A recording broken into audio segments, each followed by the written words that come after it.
La aplanadora abdoluguista en el Senado, que viene de blanquear recientemente a 3 de sus miembros, impuso a otro de ellos como representante ante el Consejo de la Magistratura en la fecha.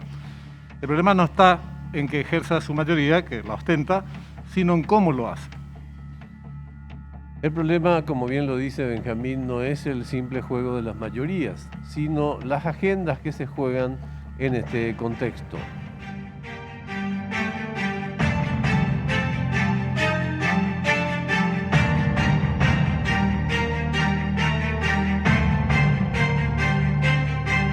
¿Qué tal? ¿Cómo están? Tengan ustedes muy buenas noches. Bienvenidos a esta nueva emisión de Fuego Cruzado. ¿Qué tal, Augusto? ¿Cómo estás? Estamos muy bien. Saludos a nuestra audiencia en este programa de entrevistas Fuego Cruzado. Tema parlamentario, el tema de hoy, ¿no? Efectivamente. Vamos al reconocimiento de campo, ¿te parece? La misma mayoría que consolidó a Óscar Salomón como titular del Congreso y dejaron impunes a Javier Zacarías Irún, Rodolfo Friedman y Sixto Pereira, hoy designó a Pedro Santa Cruz como representante del Senado ante el Consejo de la Magistratura. El parlamentario es el autor del proyecto que despenaliza las invasiones. Los abdoluguistas se quitan la máscara en el Senado y pasan de cumplir de operación lavandina a pacto religioso que evidencia los acuerdos en la Cámara Alta. Bien, y en este contexto tenemos un invitado especial en la noche de hoy y esta es su ficha. Sergio Godoy, abogado, fue asesor jurídico de la Presidencia de la República en el gobierno de Horacio Cartes. Realizó militancia partidaria en la ANR, lo que le valió ingresar como miembro titular de la Junta de Gobierno. Actual senador de la Nación. Senador Sergio Godoy, ¿cómo le va? Muy buenas noches.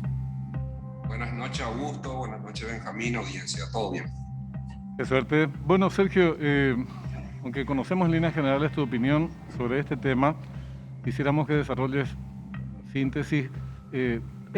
La actuación de esta mayoría que hoy existe en el Senado, de carácter abdoluguista, decíamos recién, el problema no es que sea mayoría. Las mayorías siempre ejercen su condición de tales, sino la forma en que lo hacen.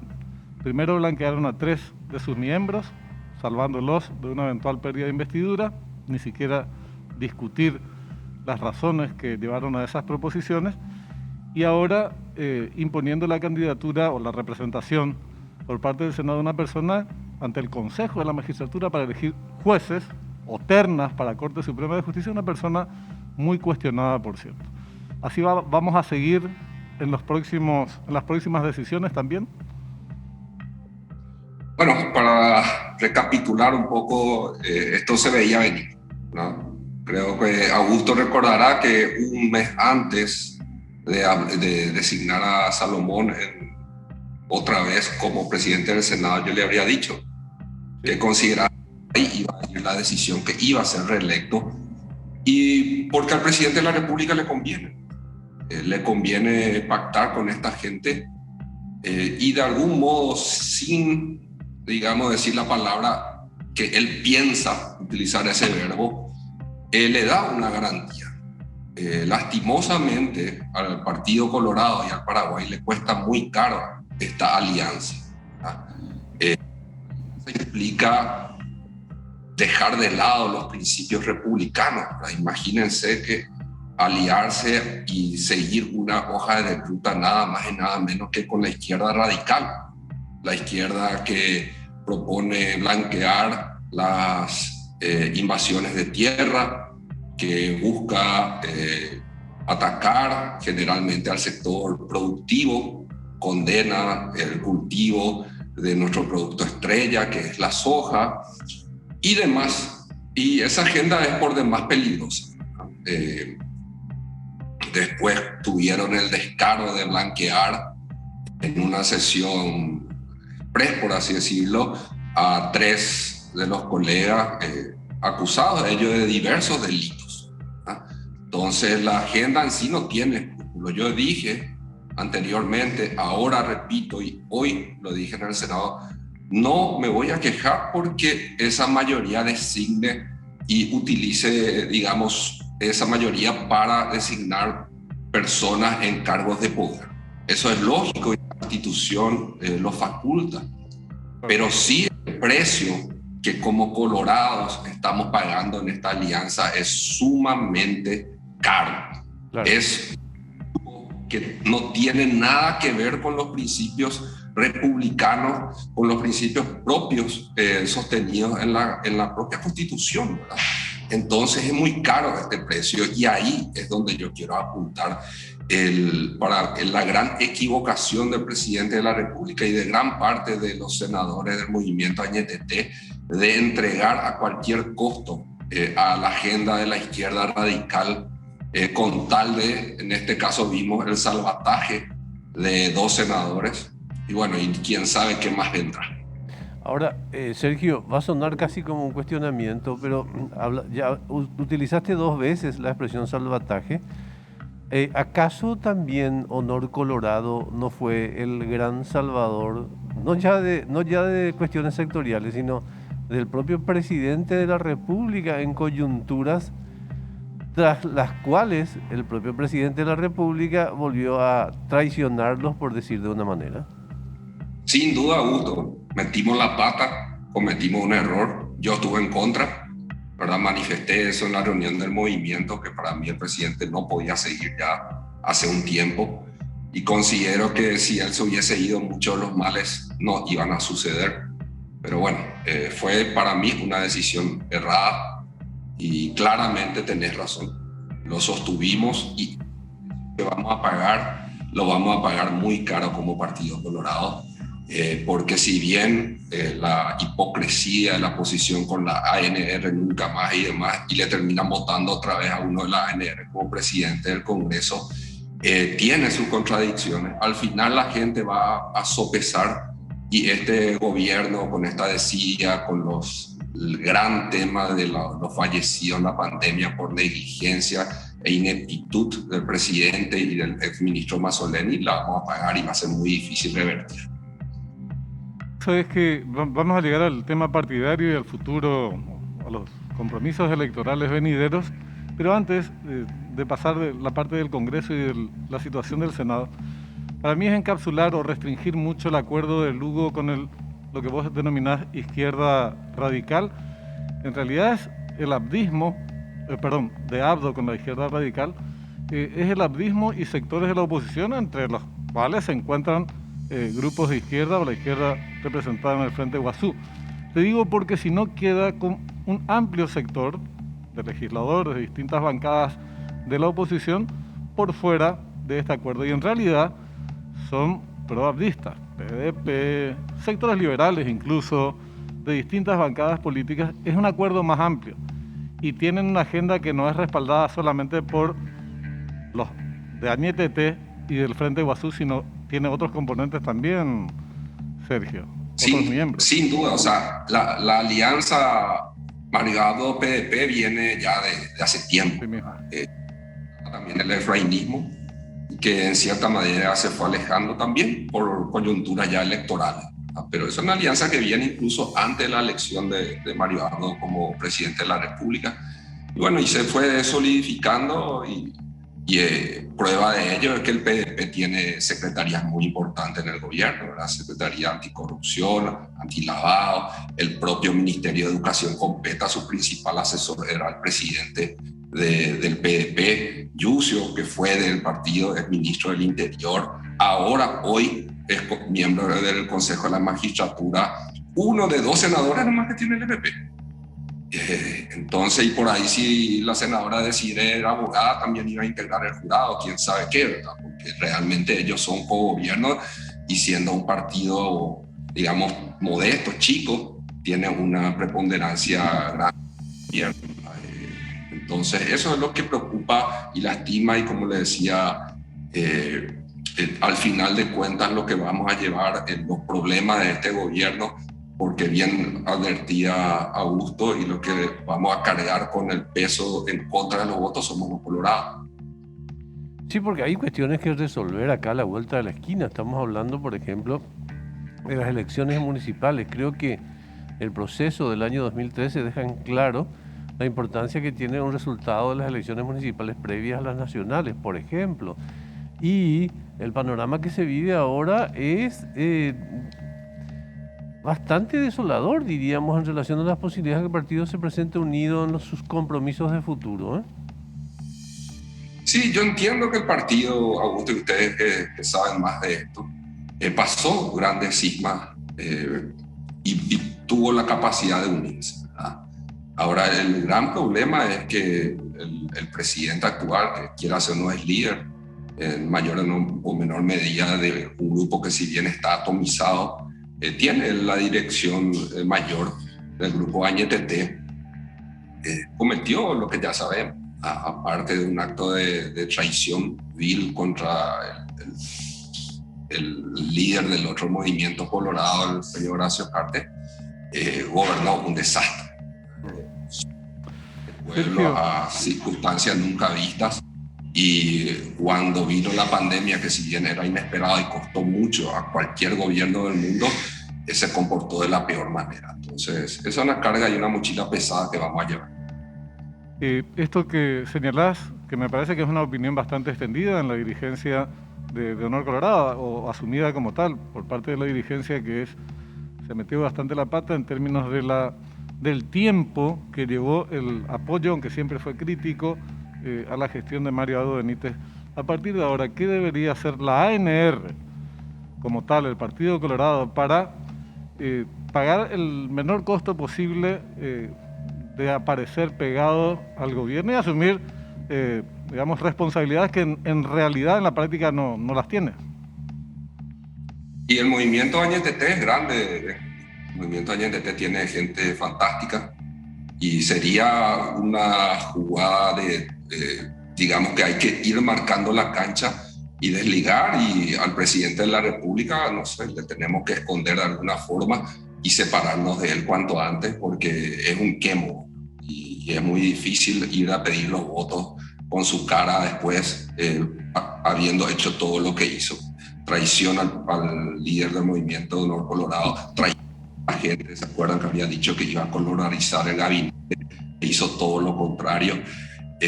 Bueno, traición a la gente a preocuparse más en sus finanzas personales que en dar respuestas en los diversos campos. Y bueno, claro, es muy... Ahora, lo que no se puede hacer, lo que es impropio hacer, es cuestionar a la oposición porque tenga aspiración de poder.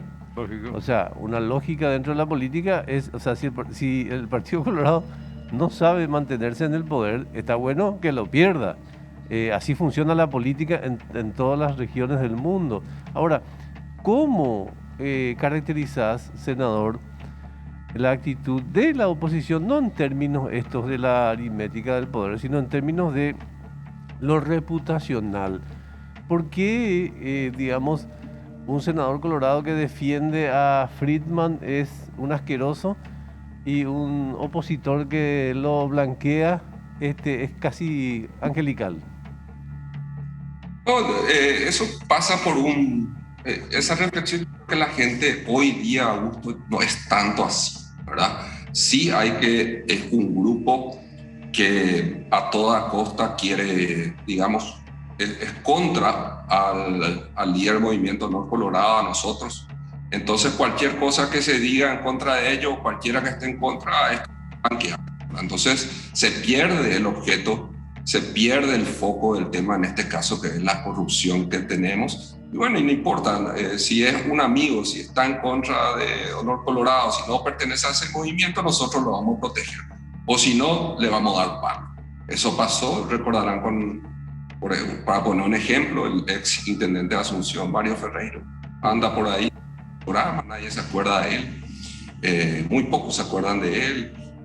Y bueno, hay otros ejemplos de la oposición, y en cambio cuando le toca a un colorado vienen ciertos palos con todo. Pero a mí, en serio, esa parte no me preocupa tanto. La gente no es tonta. Sí me preocupa lo que manifesté, y fue también objeto de reflexión, el precio que estamos pagando como colorado. Porque no hay dudas. Que claro, la oposición aproveche su momento. Este momento yo esperaba, pero por siempre. ¿Hace cuánto que el Frente Guasú no quiere un ministro de la Corte? Por eso. ¿Hace No, cuánto que el PDP, que son dos gatos, no quiere un lugar en el Consejo? No le culpes a la oposición de lo que no saben, Claro, cuidar el es oficialismo. nuestro tema. A la vuelta de la pausa, yo al menos te quiero preguntar un poco sobre qué caracterización haces sobre los cambios en el Consejo de la Magistratura, tu posición sobre Cuba, que se hizo expresa también, y otros temas que seguramente van llegando. ¿Nos aguardás un segundito, por favor, sí? Sí, cómo no.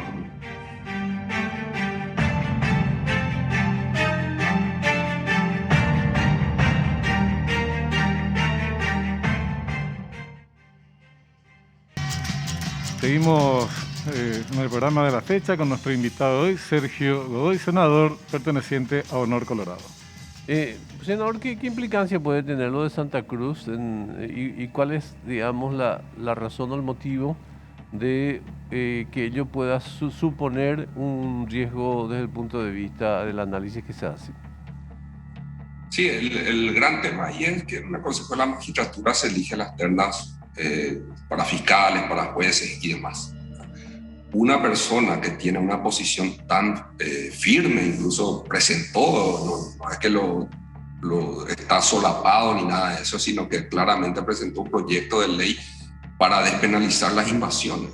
Nada más ni nada menos que el eje de nuestra constitución económica, que es la propiedad privada, por quien la humanidad misma a lo largo de los siglos se ha sublevado, ha luchado y ha defendido. O sea, estamos hablando con uno de los puntos cruciales de nuestra Constitución, de nuestro Estado de Derecho, y él es uno de los que va a elegir. El agravante, vuelvo a tocar el tema, no va a estar solo, lastimosamente, porque este grupo está cohesionado. Posiblemente también gente que responda al movimiento Añetete y a otros que ahora son aliados y puedan buscar así mayorías e ir seleccionando fiscales y jueces que lastimosamente son seres humanos y también son susceptibles a seguir las corrientes de aquellos que le incluyan en terna y luego le nombren. Entonces, que se vaya solidificando, digamos, un grupo, un pensamiento así, que lleguen al poder, porque este es un espacio de poder, y que consoliden un pensamiento contrario al Estado de Derecho, a los principios republicanos, es lo preocupante. Mira, a mí me parece bien que se hagan siempre alertas cuando se divisan riesgos, peligros, caso de Santa Cruz, bueno, hay antecedentes en la materia y todo lo demás. Pero creo que el mayor aporte, porque considerando que ellos son mayoría, muchas cosas la van a hacer contra viento y marea, el mayor aporte tendría que ser plantear la agenda que al país hoy más le interesa. El problema económico, Itaipú, IPS, la renegociación de Itaipú del tratado del anexo C, digo, ¿verdad? Del tratado, Instituto de Previsión Social, las consecuencias de la pandemia, la situación de la pandemia. Esa para mí es la gran diferencia que haría la diferencia, incluso para plantear debates electorales, porque ahora aparece la candidatura de Hugo Velázquez, que tiene todo el derecho del mundo, él cualquiera, más allá de que sea extemporáneo y lo que quieras. Bueno, pero forma parte de esta realidad actual, del actual gobierno que dice de eso.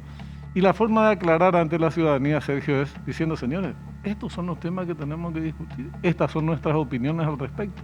Las defenderemos ahora y las defenderemos en las próximas elecciones. Sí, sin duda pasar por ahí, eso digamos que sería una forma ideal de hacer política, y está bien que lo diga Benjamín, porque muchas veces nosotros también hemos cometido esos errores con mayorías, no presentar una agenda país, seguir un cierto lineamiento, pero lo que más criticaban eso, los que siempre se llenaban la boca con un discurso de ese tipo, no están gobernando en el Senado hace 2 años y lo único que vemos es una agenda propia de copamiento y más, ¿verdad? Entonces, bueno, pasa por ahí, es un defecto que estamos padeciendo, que no es nuevo, repito, para ser justo, pero que sí es una conducta hipócrita de lo que hoy estamos, porque ellos manifestaban otro tipo de consideraciones cuando no tenían la mayoría necesaria. Pasamos al hoy tema. El siguiente tema tiene que ver con un anuncio que hacías una reivindicación que hacías de la participación de la ONU en el caso Cuba. ¿Podés hablarnos del tema, por favor, senador? Y sí, Augusto, Benjamín, audiencia, en los últimos días escuchamos muchas voces de referentes políticos de Sudamérica, sobre todo, y acá del país, sobre la preocupación por la situación en que está pasando Cuba. Que si bien no es nueva, sí se dio hechos nuevos a partir del 11 de julio, manifestaciones multitudinarias por una situación de hartazgo, ¿verdad? Todas las pésimas condiciones en que vive ese pueblo, tanto económicas, sociales, sanitarias, y la falta de libertades se agravaron con el tema del COVID. Y el gobierno, por supuesto, no dio respuesta alguna.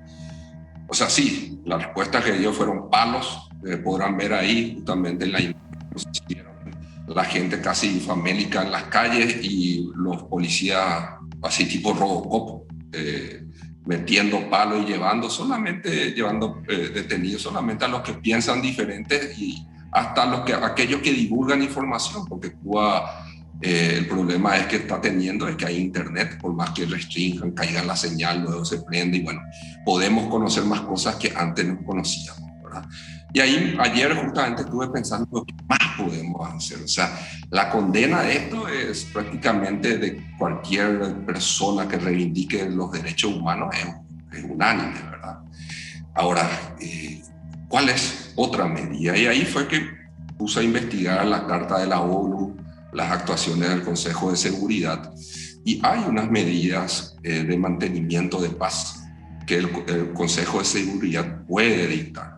Y en este caso lo que solicito es que a través del Poder Ejecutivo se pida y se arbitren las medidas necesarias ante la ONU para que el Consejo de Seguridad disponga de estas medidas de mantenimiento de paz que pueda detener cuanto antes la represión por un lado y que sirva de guía tanto al Estado como al pueblo cubano hacia una transición a una democracia con crecimiento económico y social.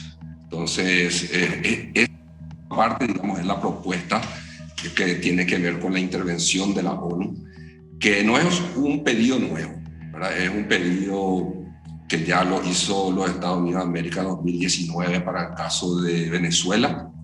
Y bueno, ustedes saben que el Consejo de Seguridad es, por así decirlo, plural. Hay gente también que responde a otra ideología, como el caso de China y a veces Rusia. Y bueno, ellos deberán decidir de prosperar esta idea, qué destino dar a ella. Mira, Sergio, vos sabés que yo comparto muchas opiniones políticas tuyas, posiciones políticas, estas no, y te voy a decir por qué. La no intervención en los asuntos internos de otro Estado es un principio que normalizó o estabilizó por cierto tiempo las relaciones internacionales, un principio del derecho internacional, justamente para tratar de evitar que potencias hagan y deshagan a su gusto y paladar, como siempre lo hicieron, las realidades de otros países por medio de guerras, de golpes y una serie de cuestiones. En segundo lugar, porque creo que los pueblos son insustituibles. Son los pueblos, somos nosotros los que nos liberamos de las dictaduras, como vos te escuché decir en el caso de Paraguay, Argentina, Chile. Podemos hacer una lista larguísima. Y en tercer lugar, porque se desvía la discusión, porque si bien hay una opinión importante favorable a defender los derechos humanos, hay otros que dicen que está todo bien en Cuba y hay que enfrentar eso con posiciones políticas claras. A mí me gustó mucho la declaración de Horacio Cartes porque pone la discusión que hay que hacer y que todo el mundo se saque la careta, los que tienen careta, que es defendemos a los pueblos que están reclamando sus derechos, expresando su voluntad, nos gusta o no nos gusta en algunos casos, por razones ideológicas, puede decir un sector de la izquierda, pero hay que condenar la represión en Cuba. Nos guste o no nos guste la voluntad popular de Chile, de la mayoría de los chilenos, hay que respetar la voluntad popular de los chilenos. Entonces, es una postura de respeto a cómo están actuando los pueblos y en este caso de condenar una dictadura. Me parece que si no se desvía la discusión hacia algo que en realidad no va a ser muy conducente y se le va a permitir que huyan del debate principal aquellos que defienden a una dictadura como es la castrista. Sí, creo que usaste 2 o 3 veces la palabra respeto. Lo que pasa en estos regímenes y autodeterminación de los pueblos, lo que pasa en estos regímenes es que no hay respeto a la autodeterminación de los pueblos. En Cuba no hay elección, hay un partido político, la elección es de fachada. En Venezuela no hay elección. A los contrincantes se les mete todo preso. En Nicaragua le metió a los 6 que se animaron a enfrentarle ahora a... Y hay que respaldarle No para hay que le elección. tumben, para Entonces, que ellos le echen a sus dictadores. Hay que hacerlo. Yo estoy de acuerdo con eso. Claro, entonces, ¿qué hacen ellos? Utilizan la democracia, utilizan esa cláusula, por así decirlo, de derecho internacional, pero que es de fachada. Sustancialmente se aprovechan de eso, utilizan eso de paraguas. ¿Y por qué hay una diferencia también? Esto no es nomás que se decide como pasó ya en el pasado, en algún, vamos a poner en Estados Unidos, en alguna mesa y se vamos a intervenir porque no nos gusta el comunismo. Realmente pasó antes, ¿verdad? Una amenaza para nosotros y para la comunidad internacional. No, esto se debate en un órgano que es donde hay una, digamos, composición plural, que fue lo que mencioné. Y bueno, y de darse esta situación, evitar esto. Yo le decía, el ser humano tiene derechos por su condición de tal. O sea, el derecho a la vida, a la integridad física, a la salud, a las libertades. ¿Cuántas comunidades, cuántas organizaciones alrededor del mundo durante siglos? A nosotros nos pasó como antes de ser paraguayos. Claro. Sergio, y luego con la dictadura todo lo que nos también. tocó. El ser humano no va a renunciar a luchar por su libertad y no puede estar solo el pueblo cubano. No tiene que estar solo. Nosotros nos liberamos de la dictadura estronista, los argentinos de la de Videla, los chilenos de la pinochetista, pero hubiera sido un riesgo mortal plantear el tema de la intervención letal para los pueblos. Y mira, no es tan antigua la discusión. Tenés el caso de Irak, tenés el caso en otros lugares más distantes que se sigue interviniendo a pesar de que no cuenten con disposiciones o anuencia del Consejo de Seguridad de Naciones Unidas. Pero es una discusión interesantísima. Están despidiéndonos del programa. Yo no quiero despedir sin preguntarte algo que me parece vital al respecto del tema nacional otra vez. Sergio, se habló también de la Corte Suprema de Justicia como un objetivo de este acuerdo, digamos, abdoluguista. ¿Eso cómo está? Y no sabemos, son suposiciones que estamos haciendo. Hasta ahora sacaron el lápiz los dañeteté para el blanqueo de 2 senadores, también un poco el Frente Guazú ahí con Sisto Pereira. Pero hay una decisión pendiente en relación a la Corte, ¿no? Sí, la ministra Gladys Vareiro se retira por el cumplimiento de la edad y va a quedar vacante el cargo. Entonces eso va a ser a finales de año, seguramente la elección. Y ahí, o sea, que el Frente Guazú hace rato que es un grupo que quiere... Bueno, senador, te agradecemos muchísimo. Tenemos que seguir discutiendo de política internacional, me parece muy válida la discusión. Y no, además, reiterar nuestro respaldo al pueblo cubano, porque en eso coincidimos y ese me parece un punto de partida fundamental. Ojalá que se liberen pronto de esa dictadura. ¿Perdón? Sí, una aclaración rápida, Benjamín. Justamente para ahondar en este detalle, en este debate, es que presenté y pedí se gire a las comisiones y no tratar de inmediato, porque sé que el debate va a enriquecer el proyecto. Claro, sería muy interesante que lo debatan en el Senado. Así mismo. Y lo vamos a debatir la semana que viene. Gracias, Sergio. Muchísimas gracias, Sergio. Muy amable. Dale, buenas noches. Gracias a ustedes. Nos fuimos un poquito con el tiempo, pero agradecemos mucho la posibilidad de conversar sobre este tema. Ojalá se debata, reitero, en el Congreso, en el Senado, porque va a ser muy interesante escuchar. ¿Nos vamos? Nos vamos, pero ya llegan, quédense ahí porque ya llega cuenta final. Hasta mañana. Cuídense.